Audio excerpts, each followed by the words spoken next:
The year-end gala was a sea of forced smiles and cheap champagne, the usual corporate ritual. I was nursing a drink in the corner when I noticed her a world away from the hollow cheer. Kendra Walsh, our senior project manager, a sharp woman from Raleigh, seemed haunted by the clock.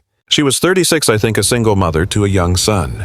You could see the weight of it even here under the glittering lights of the pharmaceutical giant we served. She exuded a quiet strength, but tonight a fragile tension radiated from her. Her phone would light up a brief, worried glance at a picture of her 8-year-old Mason before she'd slip it away. Her family was her anchor. I'd heard her mention her father often watched her boy during these late corporate functions. Then, through the crowd they appeared, and the air around her table grew thick and still. Her father, his new wife, and a man whose presence was a void in the room's warmth. Her brother. He didn't mingle. He just stood beside her, a shadow in a tailored suit. I watched him the way he'd look at his own sister, a faint, unsettling curl to his lips. His gaze was a predator's, patient and cold, while her father spoke of trivial things. There was a story there, a darkness they all pretended not to see, a performance for the benefit of the party. I saw her brother lean in, his arms crossed in that same casual, proprietary way. He whispered something to her, and I saw a flicker of revulsion on her face before she masked it with a smile. "Just roughhousing," I imagined him saying. Imagined? Just then, a senior VP who'd transferred from our Georgia office wandered over to their table. He greeted her father with a practiced warmth that froze when his eyes fell upon the brother. "Boys will be boys," her father was saying with a hollow laugh, a phrase that hung in the air like poison. The VP's face went pale, a mask of professional courtesy cracking under the weight of a sudden, terrible memory. The clinking glasses, the drone of conversation, it all seemed to fade into a low hum. He stared at the brother, a man he'd clearly never met yet recognized with chilling certainty. I saw him turn to Kendra, his voice barely a whisper, yet it cut through everything. The entire atmosphere fractured in that one suspended moment.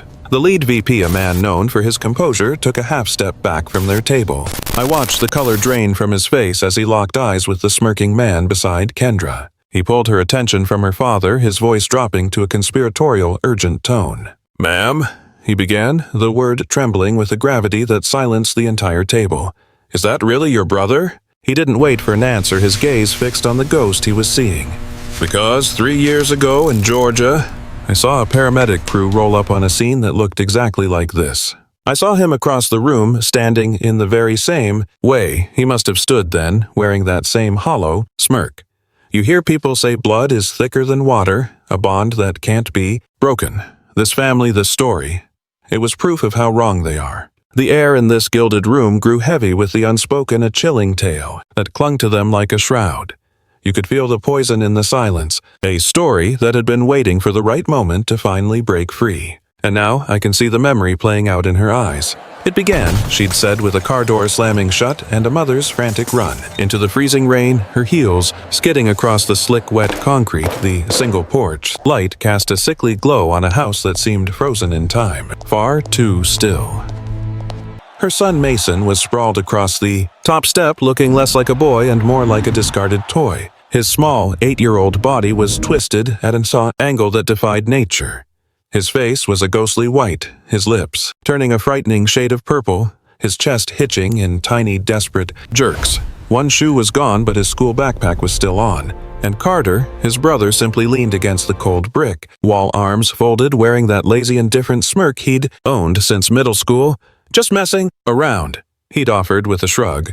"Kids are so dramatic." Then their father emerged from the shadows of the hallway, his wife a phantom in the silk robe right behind him. "He's fine," the father announced, his voice utterly flat. "Boys play rough." His wife nodded in silent agreement. He probably just winded himself. The mother told me her purse hit the ground as her knees gave out and she dropped. Beside her son, the rain soaking through to her skin, a cold that couldn't touch the one in her heart. Her dress, her fingers a blur of motion, trembling as they searched for a pulse at the boy's neck. A weak, thready signal, but it was there. I watched her fumble with the phone, the device slipping twice before she managed to dial 911. Her voice was a fractured whisper. "My 8-year-old son, he's collapsed on the porch. He's barely breathing. Please, you have to hurry." The distant operator's voice seemed to guide her, a calm presence on the line. She answered unseen questions on some grim autopilot, her focus absolute, while she kept one hand pressed firmly against the small boy's chest, as if counting each fragile rise and fall. Then finally, sirens tore through the night, screaming up the street what felt like an age, but was only 9 minutes later. It might as well have been 90. 2 paramedics burst from the ambulance like soldiers entering a war zone. The lead one knelt, instantly his badge glinting under the porch light. Ryan Carter, EMTP. His partner moved with purpose, retrieving the stretcher and the hiss of an oxygen tank. I saw Ryan check the boy's pupils, feel for a howl, pulse himself, and then his gaze lifted hard and sharp toward the woman's brother, who was leaning with an unnerving casualness against the wall, though. His face was a mask of drained color. The paramedic stood slowly, crossed the space to the mother, and lowered his voice to a conspiratorial murmur that only she was meant to hear. "Ma'am," he began, "is that really your brother?" She gave a small, confused nod. The paramedic glanced back at the scene on the porch, then his eyes bored into hers again. Because 3 years ago down in Georgia, I rolled up on a call that looked exactly like this one. The same sudden collapse, the same flimsy orange juice story, the same smirk, and that guy, he said, his voice dropping even lower, was standing in the exact same spot. I saw it then from across the silent room. The brother's own smirk flickered for half a second before it snapped back into place, harder and more defiant than before. The senior paramedic's gaze locked with his partner's, a silent, urgent command passing between them. I could only catch hushed fragments from across the room, a single word, intentional, hanging in the air like poison. His eyes then flickered toward the parents, and another phrase, sharp and cold, seemed to cut through the silence. Child abuse. A clipped order, "Let's move." And they were lifting the small boy Mason onto the waiting gurney. He looked impossibly fragile, a broken doll lost against the harsh orange straps and gleaming silver rails. Another figure, the one who claimed to be his brother, slipped into the back of the ambulance, a shadow defying the chaos. He moved with a desperate, uninvited purpose, and the paramedic Ryan didn't seem to have the heart to stop him.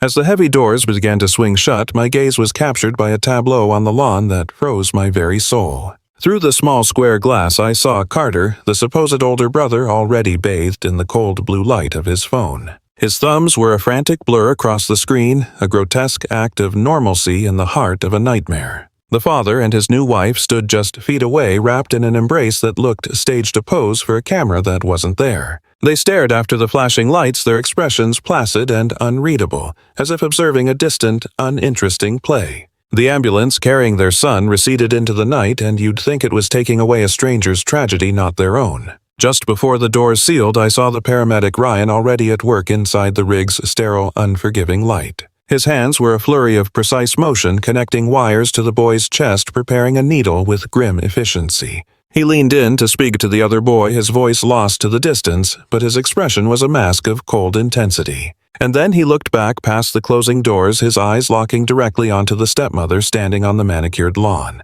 A flicker of profound, chilling recognition crossed his face. He'd seen this before. A 9-year-old boy.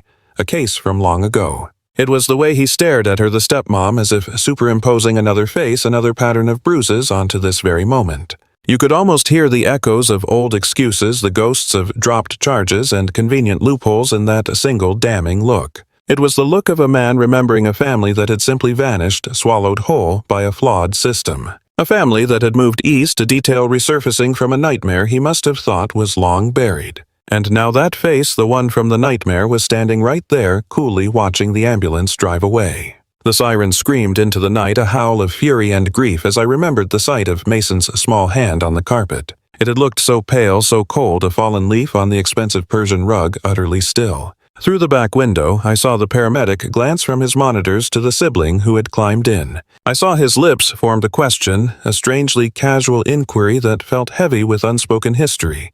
"Does your family travel much?" And as the red taillights vanished, I turned back to the lawn, and in that horrifying silent moment, everything clicked into place. The stepmother's faint smile wasn't one of shock or grief. It was practiced, a mask worn so often it had become part of her face. The party was over, the music was dead, and we were all just standing in the chilling silence they had left behind. I picture a sterile hospital hallway just as the sky beyond the glass was bleeding into a pale, unforgiving gray. The dawn was breaking when she met the woman who would deliver the clinical verdict. She introduced herself as Dr. Lauren Hayes, 42 years old, the person in charge. Her domain was pediatric emergency medicine at WakeMed Children's Hospital, a place whose name must have felt like a cruel joke.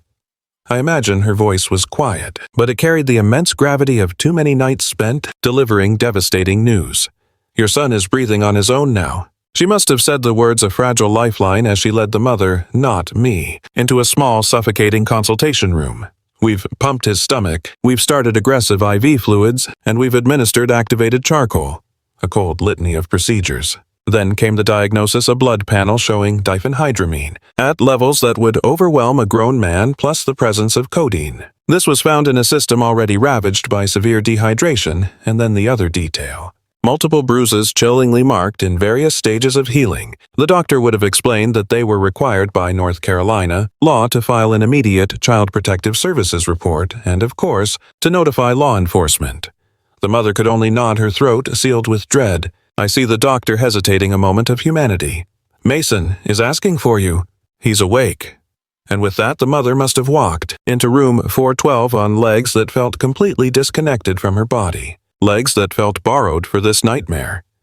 Inside, her little boy must have looked impossibly small, dwarfed by the stark white of the adult-sized bed, a frail figure tangled in wires that ran from his arms with oxygen, prongs at his nose.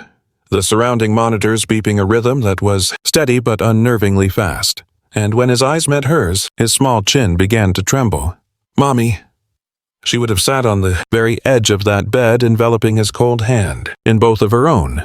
He then began to speak, his voice no more than a hoarse whisper, his eyes wide as if he was seeing a ghost from the party. I saw her gaze lock on him from across the glittering room. Carter, the one who should have been a comfort, now the very source of her terror. Her voice, when she finally spoke to him, carried a chilling accusation. "He said it was a special orange juice just for big boys." The air around them turned to ice. "He said if my son refused to drink it, you would expose a childish secret to shame him into silence." The cruelty of it hung in the festive air. "It tasted bitter," he told me, "like medicine." A pause, heavy and deliberate. And then I watched her paint the scene with her words. His arms and legs grew heavy, turning to stone. "He couldn't even stand, could he? So you had to drag him." Each word was a nail in his coffin. "You dragged him to the porch and you pushed him from the highest step," she whispered, her voice a storm of controlled fury. "All so I would be the one to come home and witness him fall. The true motive was laid bare for anyone listening." "That's what you told a little boy, wasn't it? You told him it would make me cry, that it would make me look unhinged, and that our grandfather's inheritance would finally be all yours."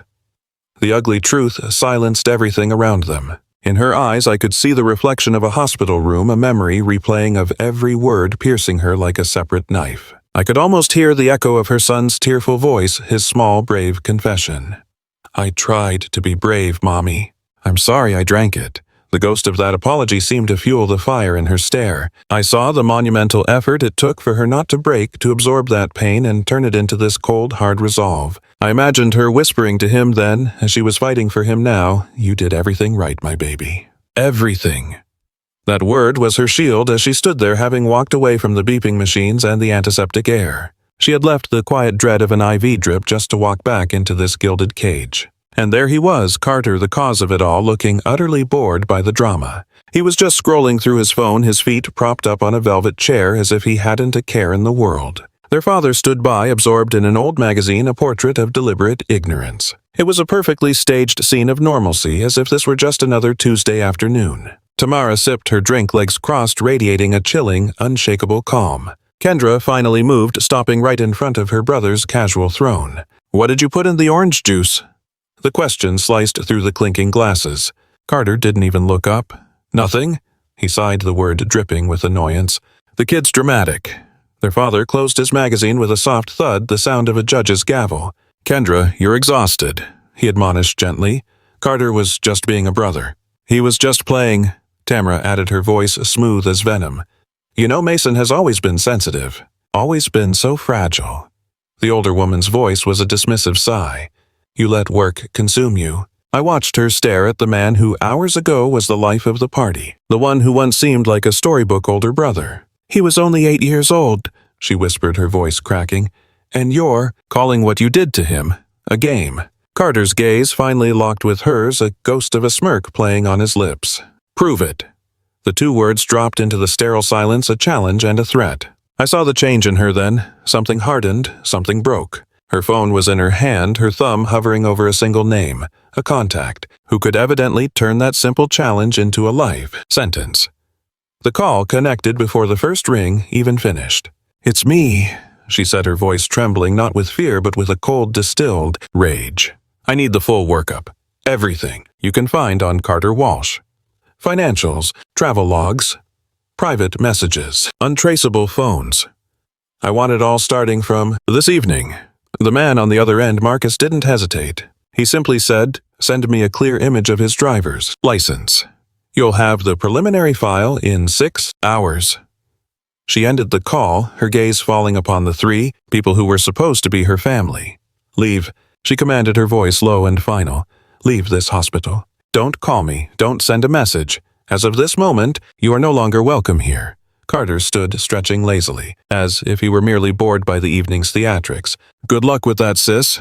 His parting shot was soft, almost gentle. Then they were gone, their footsteps echoing down the empty hall. She went back into Mason's room, and I watched her pull a chair, as close to the bed as the machinery would permit, taking his small hand in hers, as she began her long vigil, waiting for the dawn. From across the room, I saw his phone cast a cold, urgent light on the cheap plastic of the chair. He'd been standing vigil by Mason, who had finally succumbed to a deep, unnerving stillness. It was a quiet that felt heavier than simple sleep, a silence bought and paid for. He glanced back at the still figure, then slipped into the relative darkness of the hallway. The muffled party music couldn't hide the tension in his shoulders.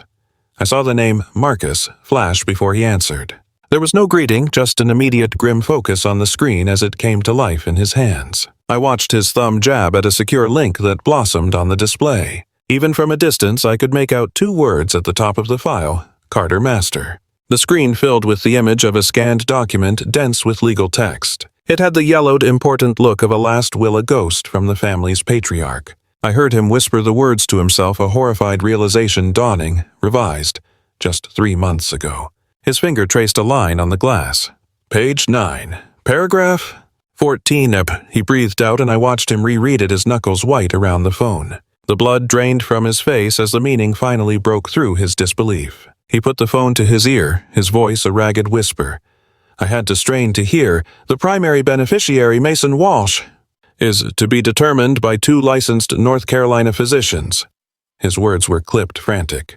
"To suffer from a chronic—" He paused, swallowing hard. "A physical or psychological condition." He repeated the words, tasting like poison. "That impairs his ability to manage property. Is this a joke, Marcus?" A choked sound escaped his throat. "The entire principal, $4,200,000. It immediately vests to whom?" he demanded of the empty hallway. "The next eligible male descendant in the direct line," then the name spoken like a curse into the silence. "Carter Walsh, free of trust." He scrolled furiously, his face a mask of betrayal. He photographed the page himself. "The metadata," he choked out. "It places the picture inside the nursing home's business office. In Greensboro, that's 92 miles west of Raleigh. He was there." His thumb swiped, and a grainy black-and-white video flickered to life. "You got the security footage." I saw the ghostly image of a man in a familiar Duke hoodie stride across the small screen. "There he is," he whispered, his voice utterly broken, "signing the visitor log." The excuse was plausible, almost forgettable. A family member, a quick errand, and then he was gone. 27 minutes later, the real story began. That same week, he made a choice. I pictured the sterile aisles of a Walmart in Durham where he bought a ghost phone. Untraceable, paid for in cash. That very night, under the cloak of darkness, he filled the tank of his nondescript black Civic and simply pointed it south. The first pin on his map, Macon, Georgia. A 420-mile journey into the abyss. 6.5 hours later, he shed his skin and checked into the Scottish Inn. He wasn't himself anymore. He was C. Reed, a phantom with a wallet full of cash. He paid for 3 nights but vanished after just 1. And the very next afternoon, his true work began. I heard a glass clink somewhere in the silent room as the storyteller spoke of a 9-year-old boy collapsing in the cracked asphalt parking lot of a Dollar General store. The weapon was disguised as kindness, a free orange soda from a friendly-faced stranger. The hospital found the chemical signature diphenhydramine, a name that felt alien and obscene here. The levels were near toxic, a breath away from the edge. The boy's mother was frantic. She swore her son never took medicine, but her words were lost in the sterile report. The file was stamped, accidental ingestion. and the ghost moved on to his second stop, Montgomery, Alabama. Another 380 miles of highway devoured, a different false identity but the same cold cash. This time, the target was an 8-year-old, in the one place that should have been Safe a Library's summer reading program. This time, it was Special Punch. The outcome, however, was identical. The sudden, sickening collapse. The same drug appeared in the blood work. The same investigation dissolved into nothing. Stop 3 was Birmingham. The pattern was now a horrifying repeating rhythm. Stop 4 took him north to Lexington, Kentucky, a new stage for the same dark play. Someone beside me let out a sharp, choked breath, a sound of pure disbelief. The voice continued relentless. Stop 5, Chattanooga, Tennessee. And with every stop, every single time, Carter was adjusting his methods, tweaking the dosage. A few milligrams here or there. He changed the delivery mechanism, the type of drink, the choice of location. This was no act of passion. He was calibrating, practicing, he was perfecting.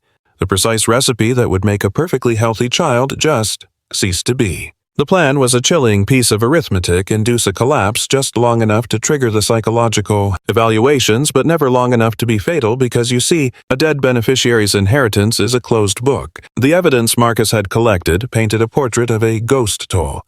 Tag pings at deserted gas stations. The grainy silent film of Carter at the pump, utterly alone. There was pharmacy surveillance footage of him at the counter, a shadow buying. Adult-strength Benadryl with cash and motel, key card logs that told a story of solitude. A digital record of only one person, ever crossing the threshold of those rooms.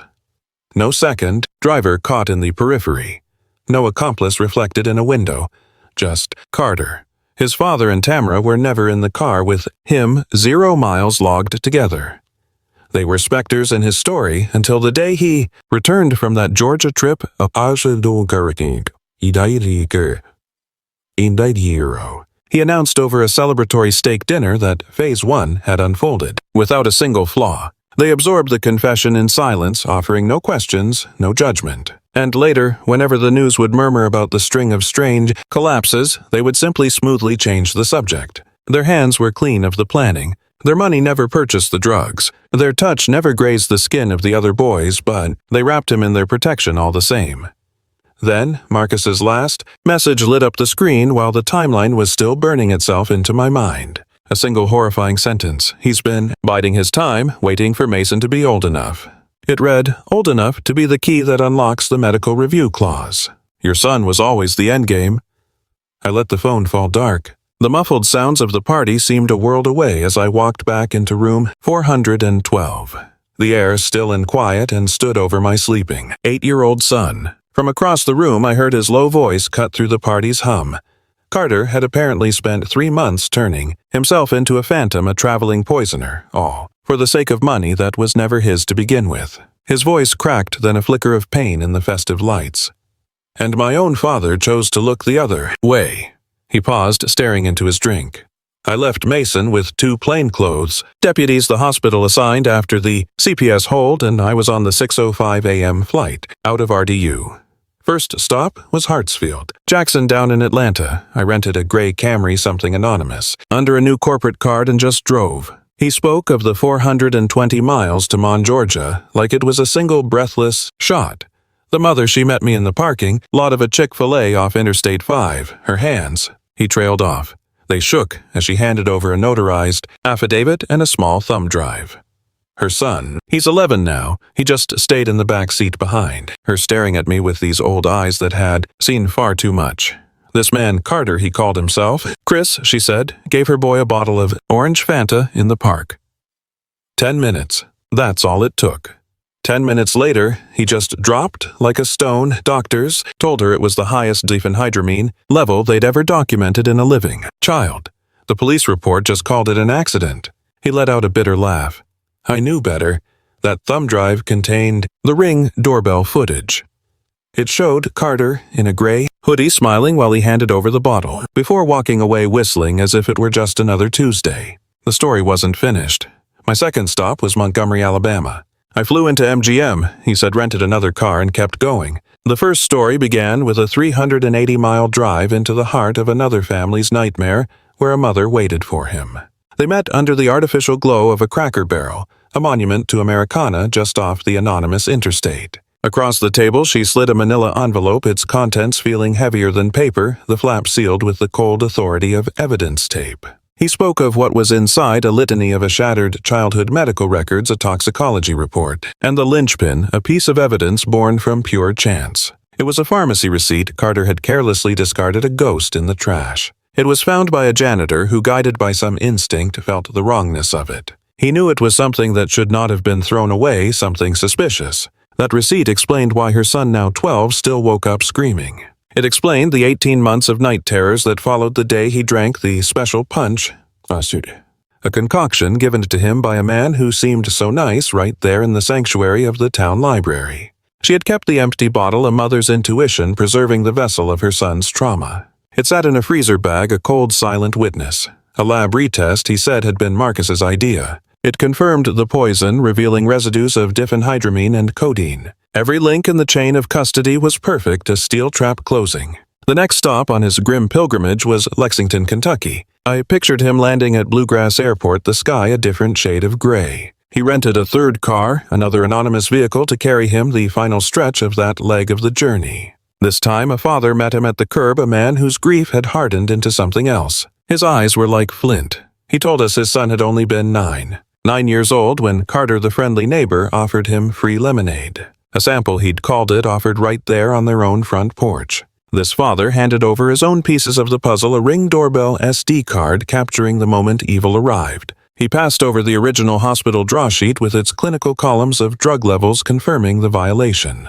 And then came the boy's therapy records, a testament to the long road back, all supported by a notarized statement. The father's voice, he recalled, was a monotone of pure resolve, never wavering. It cracked only once on a single whispered command. "Tell that bastard. Tell him he didn't win." The next stop was Chattanooga, Tennessee.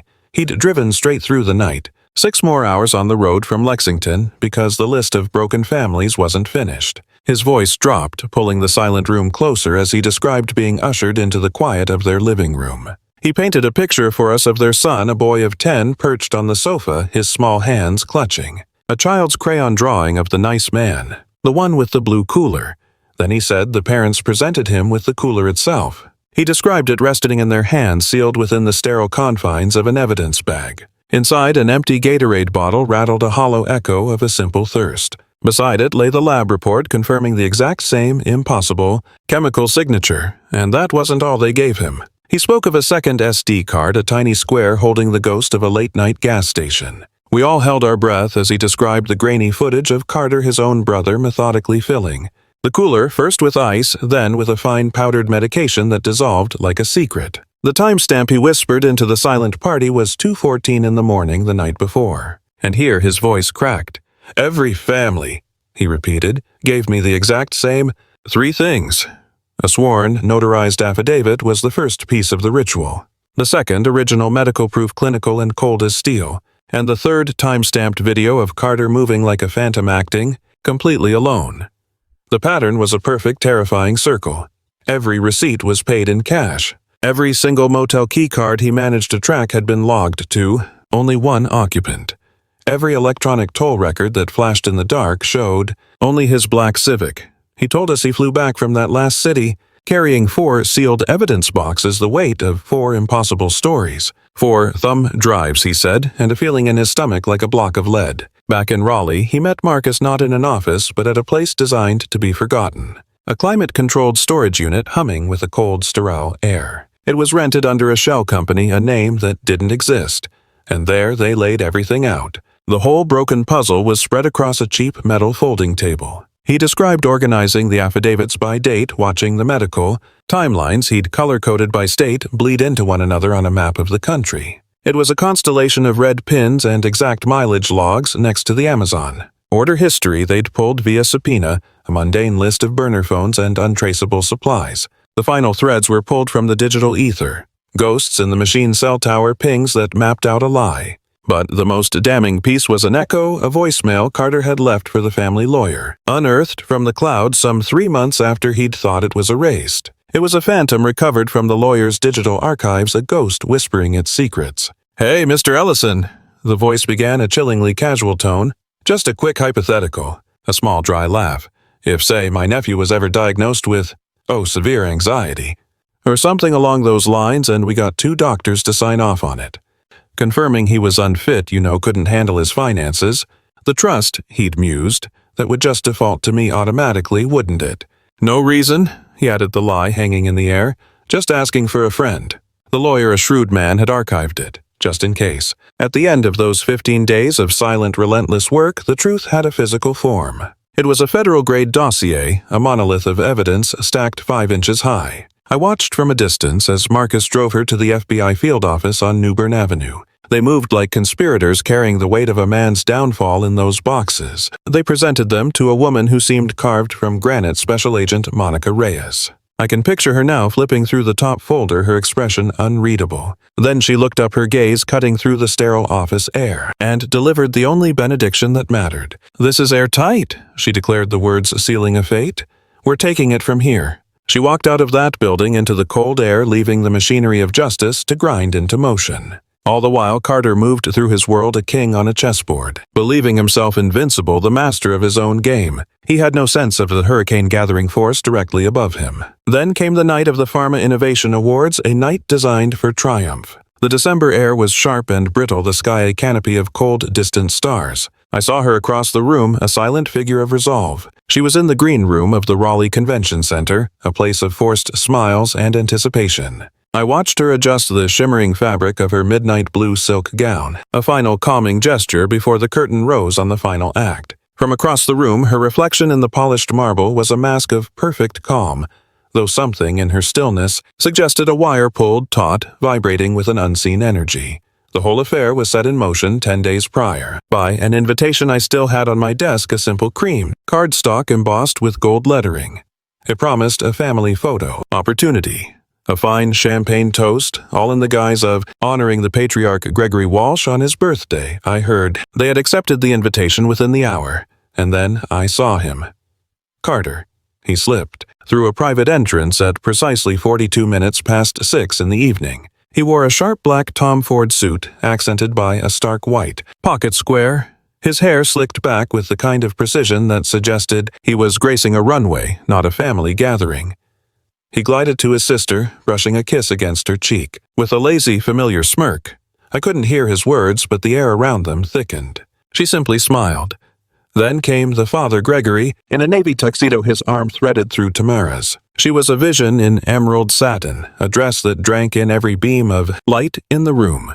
They assembled for the official photographer, a man whose focus seemed unnervingly forensic, his equipment I imagined capturing every detail with 48-megapixel time-stamped clarity. Carter slung a casual arm around his father's shoulders, flashing a smile of perfect teeth as he laughed at something Tamara had whispered into his ear. The tableau they created was the very picture of the perfect American family, a glossy magazine cover come to life. His sister led them to the main VIP table placed at the dead center of the cavernous hall. I watched her raise her flute, her voice ringing out a toast to new beginnings. Carter's glass met hers with an almost violent clink, his own toast to new beginnings echoing with a strange finality. Just then, the house lights dropped, signaling the start of the opening video. A hush fell over the 400 executives, investors, and reporters who filled the grand hall, their faces turned toward the screens. And that's when I saw the crimson lights of the Spectrum News cameras rolling, broadcasting this entire theater live to the world. The live stream counter for our company's feed was ticking past 60,000 concurrent viewers when the boss finally took the stage, running through a perfunctory list of sponsors before his gaze settled onto her, a wide grin spreading. And our 2025 Employee of the Year for the second consecutive year, Kendra Walsh. The spotlight slammed onto her, and the applause was a physical force. I watched as she ascended the 3 steps, her movements fluid as she accepted the heavy crystal trophy and glided toward the microphone.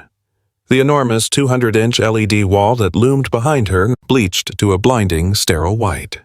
She smiled, then a smile that seemed too perfect, held a fraction too long, as if sculpted for this very moment. "This award isn't mine," she began, her voice cutting through the din unnervingly steady. "It belongs to every child who has ever been hurt by someone they trusted." The screen flickered. The first slide, Carter at 19, hoodie pulled low, paying with cash for Benadryl in a dimly lit Mon convenience store. The second, Carter now 20, handing over that same red bottle in Montgomery. The third, a 21-year-old Carter a shadow, walking away down a Lexington street, the fourth Carter. At 22, his face illuminated as he poured a fine powder in Chattanooga. The fifth slide was dated just 3 months ago. Carter photographing a single trust clause. The sixth slide was a close-up of that clause, highlighted in a damning yellow. The seventh, a screenshot of his text to the lawyer. The sound of 400 people inhaling at once filled the sudden silence. Then, from four corners of the grand ballroom, 4 young men stood. They looked no older than 14, 15, 16. They turned slowly and pointed toward the VIP table in a chilling, perfect unison. "That's the man who poisoned me," the boy from Georgia said, his young voice carrying with absolute certainty across the frozen room. The accusation cut through the deadened air of the hall. I saw the boy from Alabama step into the light. He moved forward, his voice steady. "He did the same to me." From my vantage point, I could see the boys from Kentucky and Tennessee utterly still. They just stared, silent tears carving paths down their faces. My gaze shifted to Carter. The champagne flute, so elegant a moment before, simply fell from his grasp. It didn't just break. It detonated on the marble in a spray of crystal and gold. The smirk he wore didn't fade, it was violently erased, leaving a canvas of pure, bloodless white. He looked toward his accuser, his mouth opening and closing in a silent, desperate gasp. He was a fish on a hook, drowning in air. And then a sound clawed its way out. A raw, ragged scream that spoke of absolute ruin. The architect of this moment watched their plan unfolding. It was a flawless execution. Carter bolted a wild animal, sending a gilded chair skittering across the floor. He was a blur of panic, sprinting for a side exit I hadn't even noticed. But 2 men in tuxedos moved to intercept. They weren't guests. They moved with a chilling purpose, cutting off his escape route. They took him out at the knees. He met the floor with a sickening thud. The click of handcuffs was deafeningly loud. His father surged from the crowd, a roar of disbelief. "That's my son!" The woman I knew as Tamara grabbed his arm, her shriek a counterpoint to his rage, screaming the accuser's name. She was trying to tear Carter away from the marshals, a frantic, hopeless struggle. But 4 more of those suited figures materialized, forming an impassable wall. The father was cuffed for obstruction, his protest silenced by the cold steel. I heard someone whisper that tomorrow she would be taken in as an accessory after the fact. Pinned to the floor, Carter thrashed his face a mottled, horrifying shade of purple. Spit flew from his lips as he snarled, "You set me up, you jealous." An agent calmly but firmly pressed his face back toward the marble, cutting him off. My eyes caught a phone screen held high. A live stream counter was ticking relentlessly upward. It blew past 5 million viewers and just kept accelerating. The entire world was watching this collapse. And then the instigator of it all turned and looked straight into the nearest camera lens. Their voice, clear and cold, carried over the chaos. "This is what happens when you decide to destroy a child for money." The hall, which had been suspended in shock, finally fractured. It was an eruption of chaos, camera flashes like lightning, a cacophony of shouts, a forest of phones held high. Through it all, Carter was hauled away, a dethroned king, still screaming unheard protests into the night. I heard a shattered scream cut through the noise, someone wailing the names Dad and Tamara through sobs. She just stood there, a silent figure on the stage, watching him until the very last moment. I heard the final metallic click of the cuffs. Only then did she turn and walk away. She carried the gleaming trophy in one hand, but it was the other that seemed to hold the true, unseen weight. The MC's voice, trying to regain control, echoed through the suddenly cavernous hall. "And the 2025 employee of the year is..." The silence that followed was deafening. "Kendra Walsh." A wave of confused applause rippled as 400 people slowly got to their feet. I watched her walk back up those 3 carpeted steps, her gait steady and deliberate. She accepted the heavy crystal award without a flicker of emotion. Then she turned, and with all eyes on her, stepped toward the microphone. As if on cue, the house lights dimmed, focusing the world on her and the stage. The giant screen behind her suddenly blazed with a stark, blinding white. She looked out at us and smiled a smile so precise it felt like it had been rehearsed 100 times in a mirror before the final act. "This award," she began, her voice cutting through the tension, "isn't really mine. It belongs to every parent who has ever been forced to fight their own blood to protect their child." As the words settled, the white screen flickered and the first image appeared. It was a security still of Carter, his hoodie up, paying cash for 4 boxes of something. The camera was close enough to read the label Adult Strength Benadryl. The location was a Walmart in Macon, Georgia, with a timestamp burned into the corner. A collective gasp swept through the room, a physical wave of shock. Before we could recover, the screen changed. A second slide. This time it was Carter handing a red plastic bottle to a little boy. The bottle looked like orange soda offered to a 9-year-old child who took it without hesitation. The setting was a grim Dollar General parking lot. A caption appeared below the image. The boy collapses 10 seconds later. A security camera freeze frame. A third slide. The room was utterly silent now. It showed Carter a year older. He was simply walking away from the crumpled figure of a child on the asphalt. The screen flickered again, showing a figure on a Lexington porch, glancing back over his shoulder. A paranoid twitch to ensure the shadows were empty. The fourth slide. Carter, no older than 22. His face illuminated by the harsh light of a bathroom carefully tipping a crystalline powder from a folded paper into a blue Gatorade bottle. It was a grimy Chattanooga gas station, a world away from this gilded hall. He caught his own eye in the mirror, a self-satisfied smirk, twisting his lips. The fifth slide jolted us forward to just 3 months ago. His phone was aimed at a document page 9 of his grandfather's revised trust, the sterile backdrop of the Greensboro nursing home, a silent accomplice. My eyes were drawn to the single clause circled in a blood-red ink. The sixth slide was just those words blown up, highlighted in a sickly yellow. The legal text felt like a death sentence hanging in the air. If beneficiary Mason Walsh is medically determined unfit, the screen read, the entire principal vests immediately. And then the final nail, in alternate beneficiary Carter Walsh. The name seemed to pulse on the screen. A seventh slide appeared, a text message screenshot from Carter to the family lawyer. The room held its breath as we read the casual, monstrous words. So if Mason ever gets like anxiety or whatever, and 2 docs sign off, the money's mine, right? Just asking for a friend, LOL. The letters LOL felt like a gunshot in the dead silence that had consumed the party. And in that silence I saw them rise. 4 young men, boys really between 14 and 16, stood from separate tables across the expanse of the ballroom. One from Georgia, I realized with a chill. One from Alabama. One from Kentucky. One from Tennessee. They turned in unison, a silent, broken platoon, and their arms rose, fingers pointing, straight at the VIP table where Carter sat frozen. That's him. The Georgia boy's voice pierced the quiet cracking, but clear as a bell. He poisoned me for practice. The words hung in the air, unthinkable. The boy from Alabama stepped forward, his voice a choked echo. Me too. The Kentucky boy simply stared, his silent tears a more damning testimony than any scream. A chair screeched across the marble, the sound tearing through the festive murmur. I saw Carter's face drain of all color, leaving it as stark and white as bleached bone. He looked toward the stage, his mouth working silently, a fish gasping for air in a world suddenly without it. And then the scream came, a sound so raw and broken it seemed to crack the very air in the grand hall. He fled. It wasn't a retreat, it was the frantic blind bolt of a cornered animal. Tables were upended, chairs sent scattering as he clawed his way toward the promise of a side exit. But 2 men in tuxedos, who moments before were just part of the scenery, moved to intercept him with chilling grace. They didn't tackle him, they simply cut his path, and he collapsed onto the marble with a sickening thud. The sharp, definitive click of handcuffs echoed as his father surged forward from the head table. "That's my son!" The old man bellowed, a plea and a command. "Let him go!" Tamara grabbed his arm.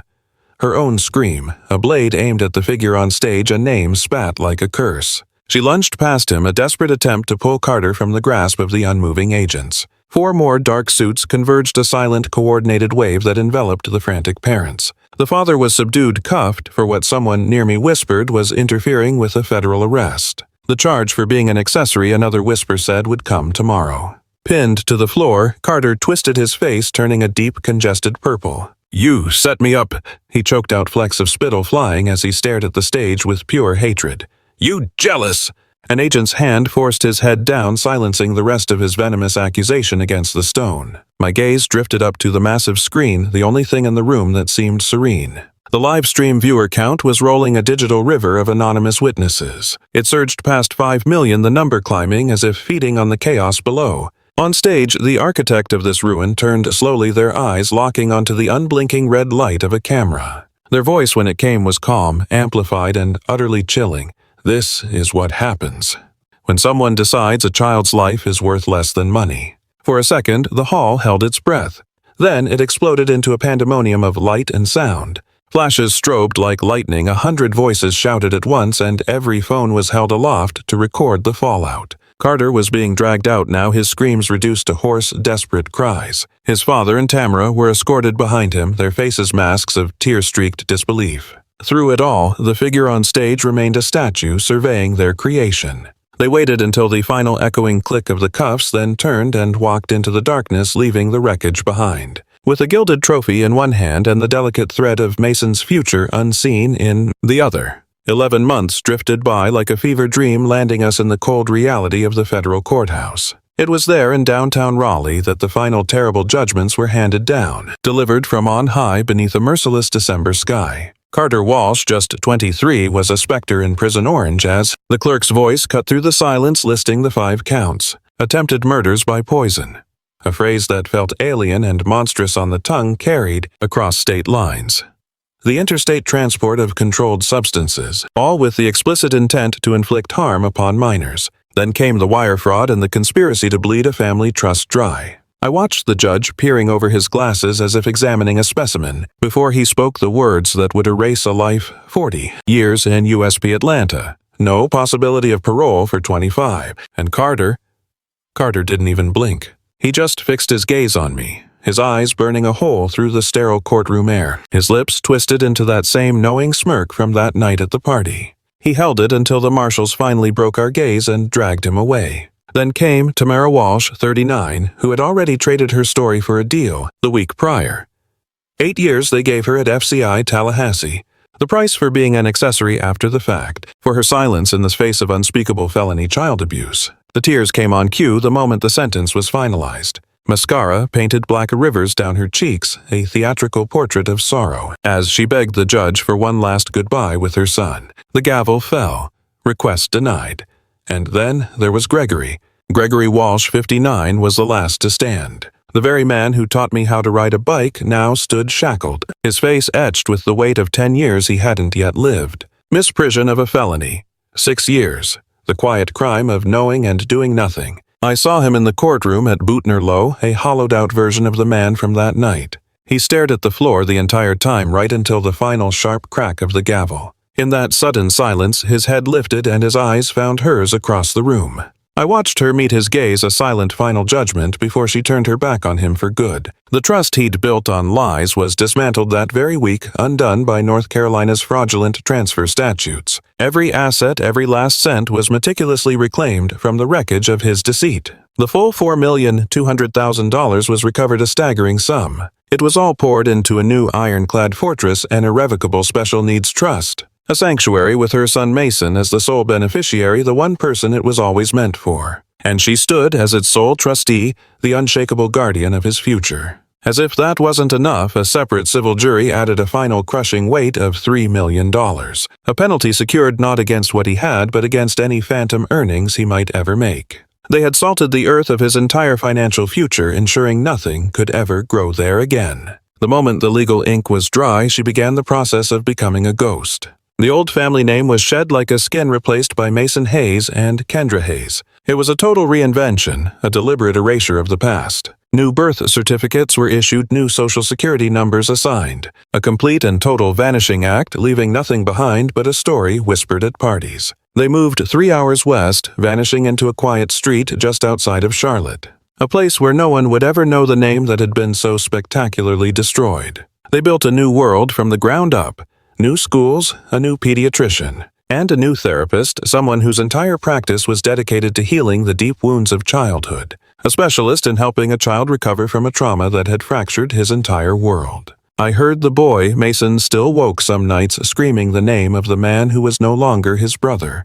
But with time, the screams were becoming whispers, the ghosts of the past losing their power. Then, in the spring, he started playing travel baseball, a small step back into the light. Someone showed me a picture from a game where he hit his first grand slam. He was rounding third, a blur of motion and triumph, heading for home. In that frozen moment, he was pointing his finger aimed directly at his mother in the bleachers. And the grin on his face was so blindingly bright, the coach said it looked like it might just split his face in two. I watched her finally break a sound more visceral than the one that shattered the silence. On the night it all began. A letter arrived from her father's prison, its pages filled with his script.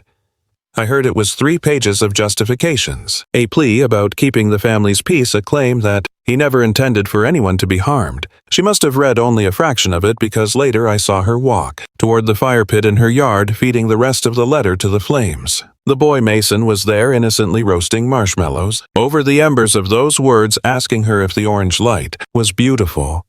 Through the fence I saw her nod, telling him it was the most beautiful fire they had ever made together. Then Tamara's birthday card, postmarked from another prison, showed up in June. I saw it reappear in the mailbox, a message scrawled across it, "Return to sender. Person unknown at this address."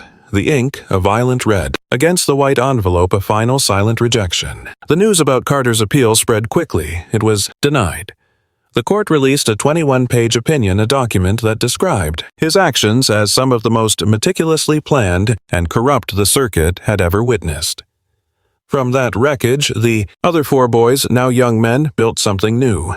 They started a private digital sanctuary, a server they named The Five. It's a place for video games and trading baseball cards, but it's also where they go when the old nightmares surface, and they need to talk. I've heard they call her Aunt Kendra, forging a bond of loyalty where blood had failed. They call her son Mason their little brother. They've become a different kind of family, and Kendra, she held on to her career. They promoted her, gave her a more significant title and a corner office with real windows overlooking the city, offering her endless remote workdays. Her new life began with the first grant from the settlement. Money wasn't a prize, it was ammunition. She used it to forge the safe haven. She called it a trust, an anonymous emergency fund, a ghost network for the hunted. It was for the single parents, the ones whose children were being stalked by a predator who shared their bloodline. In its first year, the whispers said, 41 families simply vanished, their names changed, their futures rewritten, a safe disappearance. Sometimes I picture her now in the quiet aftermath. I see her on a back porch somewhere watching Mason dart through the deepening twilight. He's chasing lightning bugs, tiny fleeting lanterns across an unfamiliar yard. He catches one, his hands a gentle cage, and runs back to her, his face aglow. He holds it up to her face, a fragile beacon. "Look, Mom," he'd whisper. "It's still glowing." And in that moment, I imagine them opening their hands in perfect unison, watching that single tiny light climb, a defiant spark rising into the immense darkness. Free. Her entire existence has become a silent scream, a message to those still trapped. A message that if a familiar shadow falls over your own family, over your own child, you must listen to that fear. She would tell you you are not losing your mind. You are not overreacting. And in that suffocating darkness, you are not alone. Her story is a blueprint now. Record every lie, save every piece of the truth. You must fight as if your child's very soul depends on it. Because it does. I saw the proof that night. Because the most dangerous monster is never the one hiding under the bed. Sometimes it's the one who sits across from you, a ghost at your own feast. It wears the face of someone you were taught to love, someone you were told to trust, someone you once called brother. And justice, sometimes it doesn't arrive. It must be summoned, but only if you find and own the courage within you. The courage to drag the monster kicking and screaming into the blinding light. I see Mason again. His knees are stained with grass and he's holding up a jar now. It's filled with a swirling nebula of captured fireflies. Can we let them go now? And I can hear her answer, steady and calm. Yeah, baby, let them go. I see their 4 hands unscrewing the lid together, breaking the seal on that glass prison. And they would stand there and watch as every single point of light blinked out into the night, finally free. My gaze drifted past them toward the cold, starless void of the night sky.